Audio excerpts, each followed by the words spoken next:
जी, अस्सलाम वालेकुम। उम्मीद है कि आप तमाम दोस्त खैरियत से होंगे और आज का दिन भी यकीनन अच्छा गुज़रा होगा। मार्केट में आज काफ़ी मार-धाड़ थी। बहुत सारे सेक्टर्स जो हैं वो ऊपर, बहुत सारे नीचे। सिलसिला जो है वो कंटिन्यू करता हुआ नज़र आ रहा है गुज़िश्ता पूरे वीक में जिस पर हमने बात की कि होल मार्केट जो है वो उसमें हमें कोई सिचुएशन नज़र नहीं आ रही। इंडिविजुअल सेक्टर्स में इंडिविजुअल कंपनीज़ जो हैं वो परफ़ॉर्म करती हुई नज़र आ रही हैं। आज भी सिचुएशन उसी तरह से ही परफ़ॉर्म की जिस तरह से कि लास्ट वीक में था कि कोई भी बड़े जो हमारे लार्ज कैप शेयर्स हैं, उसमें से कोई भी 2-3 शेयर्स जो हैं, वो पॉइंट्स ऐड कर सकते हैं, इंडेक्स आपको पॉज़िटिव में नज़र आ जाएगा। लेकिन ओवरऑल जो इंडिविजुअल स्टॉक्स हैं, उनके ऊपर नज़र रखने की ज़रूरत है। और अभी भी सिचुएशन यही है कि अगर आप सिर्फ़ इंडेक्स को टारगेट करेंगे, तो मेरा ख़्याल है कि शायद आप जो है वो कोई अच्छा फ़ैसला नहीं कर पाएँगे। आगे चलते हैं जी और कंपनीज़ की बात करते हैं। सर्किट माशाल्लाह से अब ये देखिए सिर्फ़ 300 पॉइंट्स मार्केट ने ऐड किए हैं, लेकिन इंडिविजुअली आप देखें तो 23 कंपनीज़ जो हैं वो आपको अपर कैप में नज़र आ रही हैं, जिनका ताल्लुक डिफरेंट सेक्टर्स के साथ है। गो के आज जो है वो फार्मास्यूटिकल सेक्टर ने लीड किया, लेकिन दीगर सेक्टर्स में से भी आपको कंपनीज़ जो हैं वो अपर कैप में नज़र आ रही। हमारी जो आज की सिचुएशन थी उसमें हमारी जो स्विंग की कॉल्स थी वो आज अच्छा परफॉर्म कर गई एज कंपेयर टू जो हमारी डे की ट्रेड्स होती हैं या हम जिनको कंटिन्यूसली साथ लेकर चल रहे होते हैं उसकी बनिस्बत आज हमारा जो स्विंग ट्रेड का सेक्शन था वो अच्छा चला। जिसमें हमारी जो चीज़ें थी उसमें आईबीएल हेल्थ केयर था, ये बड़ा अच्छा परफॉर्म कर गया, इसका जिक्र हमने जुमे वाली वीडियो में भी किया था। इसके साथ जेएससीएल हमारी स्विंग की कॉल थी, जुमे वाले दिन हमने ये कॉल जनरेट की थी, तो ये अच्छा परफॉर्म कर गया। इसके अलावा पीआईबीटीएल की तो अब सबको पता है, इस अलावा इसके हवाले से कोई इतना बड़ा प्रॉब्लम नहीं है। टोवल ये हमारी स्विंग की कॉल थी, तो 3 कॉल्स जो हैं वो आज हमें यहाँ पर अपर कैप में नज़र आ रही हैं, तो बहुत है। इसके अलावा चिराग पैकेजिंग भी था हमारा अपर कैप के अंदर, वो फिर मेरा ख्याल है शायद उसकी जो है वो फिर बाद में जो उसमें अपर लॉक था वो खुल गया, लेकिन फिर भी अगर हम उसकी क्लोजिंग देखें चिराग पैकेजिंग की, तो वो स्टिल 11 रुपए जो है वो आज प्लस में है। तो हमारी जो स्विंग की कॉल्स थी वो उन्होंने आज ज़्यादा अच्छा परफॉर्म किया एज़ कंपेयर टू दूसरे डे ट्रेड के हवाले से। दूसरी तरफ अगर हम पूरी मार्केट का जायज़ा लें, तो सेम सिचुएशन है। कमर्शियल बैंक्स जो हैं उसमें प्रॉफ़िट टेकिंग नज़र आ रही है। फर्टिलाइज़र अपनी जगह पर खड़ा है। ऑयल एंड गैस में भी कोई बहुत बड़ी मूव नहीं है। ओजीडीसी, पीपीएल दोनों ही काफ़ी अच्छा परफ़ॉर्म कर चुके हैं। सीमेंट सेक्टर में आज पूरी तरह से जो है वो प्रॉफ़िट टेकिंग का शिकार रही। आईटी सेक्टर में थोड़ी-सी परफ़ॉर्मेंस थी और सिर्फ़ हमारा जो आज फ़ार्मा का सेक्टर है वो पूरी आबो-ताब के साथ आज चमका। पॉइंट्स की अगर हम बात करें तो सेक्टर्स में फार्मा ने 253 पॉइंट्स ऐड किए, ऑयल एंड गैस ने 187, टेक्नोलॉजी ने 47 और फिर उसके बाद 20-20, 25-25 पॉइंट्स आपको नजर आ रहे हैं। देखिए गुजारिश ये है जो हम हर रोज बात करते हैं हम उसी को ही कंटिन्यू करेंगे कि इंडिविजुअल स्टॉक्स में जहां पर स्पेस बनती है वहां पर ट्रेड बनाने में कोई मुजायका नहीं है।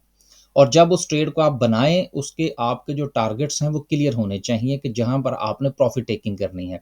अगर आप प्रॉफिट टेकिंग नहीं करेंगे तो जिस तरह से मार्केट चल रही है आपको किसी भी दिन थोड़ा सा सरप्राइज मिल सकता है। तो उस सरप्राइज की सूरत में ये ना हो कि आप कोई स्टॉक ऊपर खरीद कर फिर आप इंतजार कर रहे हों जी। मसलन कुछ लोगों ने मैसेजेस किए जी कोसम मैंने पता नहीं कहाँ पर खरीद रखा है। इसी तरह से कुछ एक दो दोस्तों ने मैसेजेस किए थट्टा सीमेंट के हवाले से बिल्कुल पीक पे जाके खरीदा है। तो ये जो एक हमारे यहाँ सेंटीमेंट है टॉप पर बाय करने का, इससे यकीनन जो है वो परहेज़ करना चाहिए। थोड़ा-सा इंतज़ार करना चाहिए। रातों-रात अमीर तो पता नहीं स्टॉक मार्केट में आप होंगे या नहीं, लेकिन गरीब ज़रूर हो सकते हैं।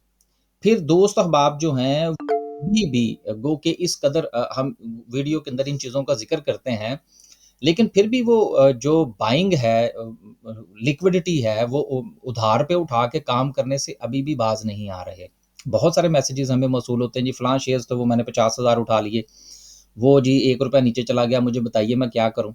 अब वहाँ पर हम क्या बता सकते हैं जी कि आप क्या करें? अगर आपने वो मामला जो है वो इसी तरह से लेवरेज पर ले रखा है, तो लेवरेज पर तो काम करना जो है वो अपने आप को जो है वो मुसीबत में डालने के मुतरादिफ है। तो लेवरेज से परहेज़ करें, जितना पैसा आपके पास है उसमें भी आप इस कैलकुलेशन के मुताबिक चलें कि मैंने एक ख़ास परसेंटेज जो है वो प्रॉफ़िट की वो स्टॉक मार्केट से लेनी है एंड दैट्स इट।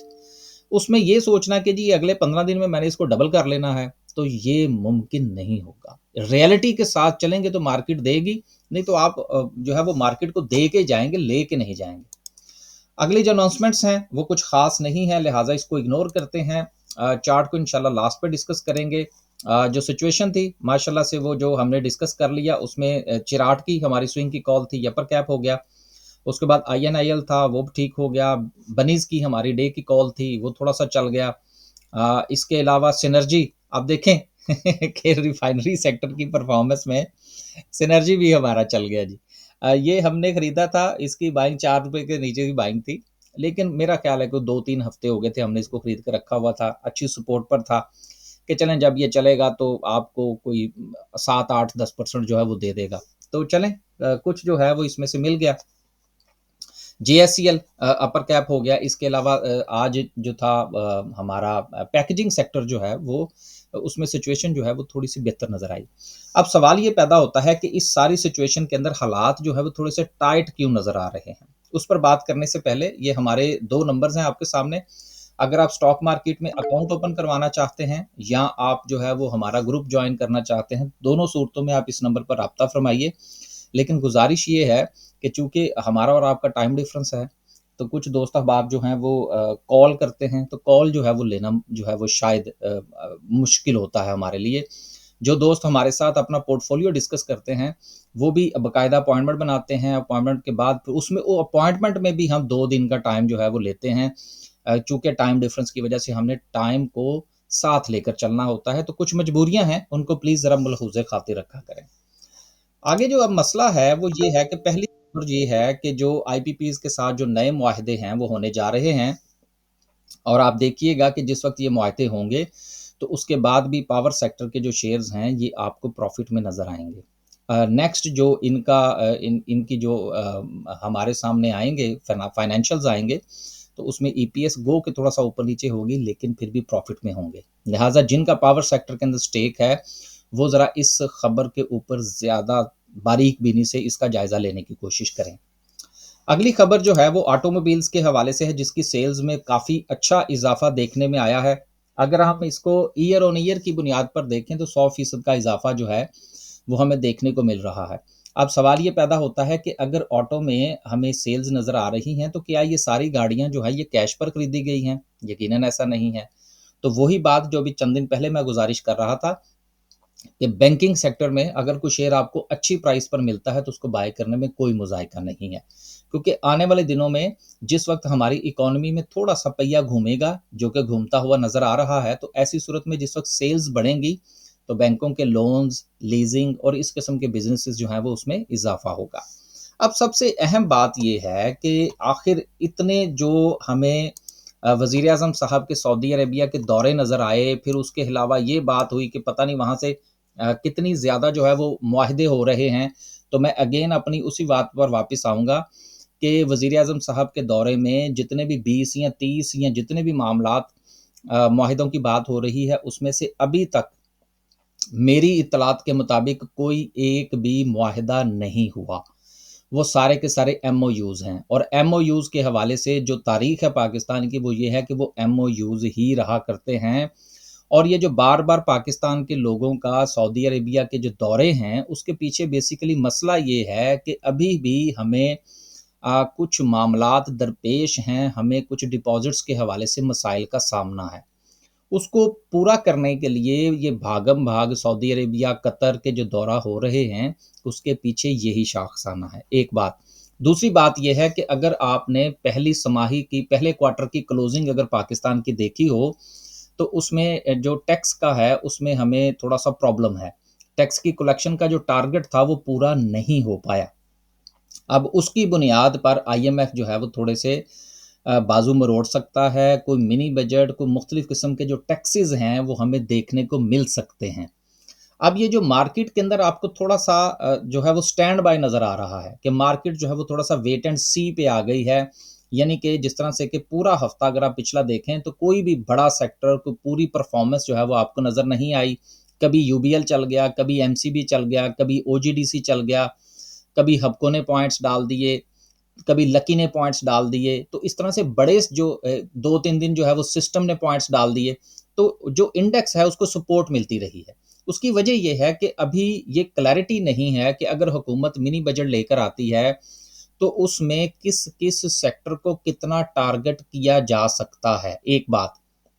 दूसरी बात ये है कि जो मार्केट के अंदर जो होप है वो सारी की सारी इंटरेस्ट रेट के नीचे आने की बुनियाद पर है और इस उम्मीद पर है कि आने वाले दिनों में मजीद इंटरेस्ट रेट नीचे आएगा। लेकिन अगर हम मिनी बजट लेकर आते हैं और हुकूमत जो है वो टैक्सेस में इजाफा करती है, तो ऐसी सूरत में जो हमारा ग्राफ इन्फ्लेशन का नीचे जा रहा है उसमें जो है वो थोड़ा सा राइज हमें देखने को मिल सकता है। अगर राइज मिलता है तो सेकंड क्वार्टर क्वार्टर जो आएगा हमारी क्लोजिंग का, उसमें टैक्स की कलेक्शन बताएगी कि हमारे मामलात जो है वो बेहतर हुए हैं या नहीं, एक बात। दूसरी बात ये है कि अगर इन्फ्लेशन जो है वो दोबारा से राइज करती है तो नेक्स्ट मॉनेटरी पॉलिसी में हो सकता है कि हमें मजीद शरह सूद नीचे जाती हुई नजर ना आए। तो ये जो एक फ्यूचर आउटलुक जो है माजी सॉरी मुस्तकबिल करीब की जो हमें नजर आ रही है, उसकी वजह से मार्केट थोड़ा सा स्टैंड बाय पे चली गई है। आपसे भी यही गुजारिश है कि आप भी स्टैंड बाय का जो है वो फ़ायदा उठाइए और कोई भागम भाग बाइंग करने की ज़रूरत नहीं है। आप भी इंडिविजुअल स्टॉक्स को देखिए। अब बात करते हैं अपनी कैंडल की। कैंडल स्टिक की अगर हम बात करें तो मार्केट जो है वो अपने हायर हाइज बना रही है, हायर लोज बना रही है और हर जो बनने वाली कैंडल है उसमें अगर आप थोड़ा सा जायज़ा लें तो मार्केट के अंदर आपको जो बाइंग है वो आती हुई महसूस हो रही है। मसलन ये आवरली कैंडल है, अगर आप ये देखें तो लास्ट जो आवर था उसकी कैंडल देख लें, उससे एक पहले देख लें, उसके बाद यहाँ पर आपको सेलिंग प्रेशर नज़र आ रहा है, लेकिन उसके पहले आप देख लें हर कैंडल के नीचे आपको विक नज़र आ रही है। ये इस बात की तरफ इशारा करती है कि जैसे ही इंडेक्स नीचे जाता है उसको किसी ना किसी तरफ से सपोर्ट मिल जाती है किसी इंडिविजुअल स्टॉक की तरफ से। लिहाजा कल की अगर हम बात करें तो ये जो कंटिन्यूटी है ये हमें जो है वो इसी तरह से कैरी ऑन करती हुई नजर आ सकती है और मार्केट अपने हाई की तरफ दोबारा से जा सकती है, जहां पर जाके मार्केट अपना एक आवरली डबल टॉप बना सकती है और मार्केट में हमें थोड़ा सा सेलिंग प्रेशर देखने को मिल सकता है। लेकिन अगेन अपने अपने स्टॉक्स के मुताबिक अपना अपना फैसला कीजिए। इजाज़त दीजिएगा। अल्लाह हाफिज़।